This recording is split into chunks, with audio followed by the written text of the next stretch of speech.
RBI की आज 3 अप्रैल यानी सोमवार से मॉनेटरी पॉलिसी कमेटी एमपीसी की मीटिंग शुरू हो गई है। यह मीटिंग 6 अप्रैल तक चलेगी। इस मीटिंग में आरबीआई रेपो रेट यानी इंटरेस्ट रेट में 25 बेसिस पॉइंट 0.25 की बढ़ोतरी कर सकती है। ऐसा होता है तो लगातार 7वीं बार रेपो रेट में बढ़ोतरी होगी। आरबीआई मई 2022 से लगातार रेपो रेट में बढ़ोतरी कर रही है। महंगाई को कम करने के लिए आरबीआई मई के बाद से अब तक रेपो रेट में टोटल 250 बेसिस पॉइंट यानी 2.50% की बढ़ोतरी कर चुकी है। माना जा रहा है कि मॉनेटरी पॉलिसी कमेटी मीटिंग में इस बार होने वाली रेट हाइक आखिरी होगी। गुरुवार यानी 6 अप्रैल को आरबीआई मीटिंग में लिए गए फैसलों के बारे में प्रेस कॉन्फ्रेंस करके बताएगी। फाइनेंशियल ईयर 2023-24 में रिजर्व बैंक कुल मिलाकर एमपीसी की 6 मीटिंग करेगी। हाल ही में US federal reserve, European central bank और बैंक ऑफ इंग्लैंड समेत कई विकसित देशों के केंद्रीय बैंकों ने भी महंगाई को कम करने के लिए ब्याज दरों में बढ़ोतरी की है। रेपो रेट बढ़ने से होम लोन से लेकर ऑटो और पर्सनल लोन सब कुछ महंगा हो जाएगा और आपको ज्यादा ईएमआई चुकानी होगी। हालांकि एफडी पर ज्यादा ब्याज दरें मिलेंगी।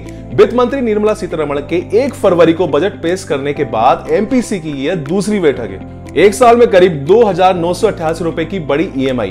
ब्याज दरों के बढ़ने के बाद मई से पहले जो होम लोन आपको 5.65% रेट ऑफ इंटरेस्ट पर मिल रहा था वो अब 8.15 पर पहुंच गया है।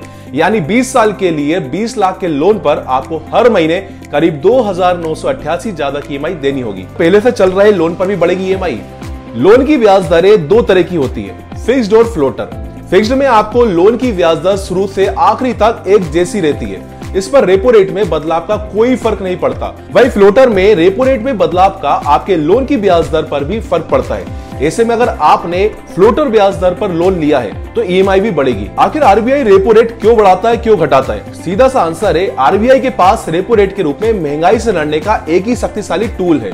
जब महंगाई बहुत ज्यादा होती है तो आरबीआई रेपो रेट बढ़ाकर इकोनॉमी में मनी फ्लो को कम करने की कोशिश करता है। रेपो रेट ज्यादा होगा तो बैंकों को आरबीआई से मिलने वाला कर्ज महंगा होगा। बदले में बैंक अपने ग्राहकों के लिए लोन महंगा कर देंगे। इससे इकोनॉमी में मनी फ्लो कम होगा और मनी फ्लो कम होगा तो डिमांड में कमी आएगी और महंगाई घटेगी। इसी तरह इकोनॉमी जब बुरे दौर से गुजरती है तो रिकवरी के लिए मनी फ्लो बढ़ाने की जरूरत पड़ती है। ऐसे में आरबीआई रेपो रेट कम कर देता है। इससे बैंकों को आरबीआई से मिलने वाला कर्ज सस्ता हो जाता है और ग्राहकों को भी सस्ती दर से लोन मिलता है। एक एग्जांपल से समझते हैं, कोरोना काल में जब इकोनॉमिक एक्टिविटी ठप हो गई थी तो डिमांड में कमी आई थी।